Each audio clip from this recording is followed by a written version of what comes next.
légende des Ifris, les esprits de braise et de vengeance bien avant que les hommes n'écrivent elles histoire, lorsque les déserts étaient encore des mers de feu, les Ifris naquirent des flammes, laissées par les premiers éclairs de la création.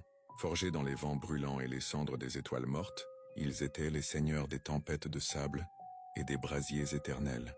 Les Ifrites étaient différents des autres djinns. Leur cœur battait au rythme de la haine, de l'orgueil et de la vengeance. Leur peau était faite de braise noire, leurs yeux de charbons ardents, et leur souffle apportait la ruine. On disait qu'un Ifrite pouvait réduire en cendres une cité en une nuit, et que là où il passait, l'eau se tarissait, la terre se fendait, et le ciel lui-même se couvrait de fumée. Les Ifrites n'obéissent qu'à la loi du plus fort. Aucun pacte ne les lie vraiment, car ils ne respectent que la puissance brute. Mais il arrive qu'un sorcier téméraire tente de les asservir, gravant leur nom en lettres de feu sur des talismans interdits. Malheur à celui dont le sortilège faiblit. Les Ifris libérés réclament un tribut de sang et de feu, et poursuit son maître jusqu'aux confins du monde.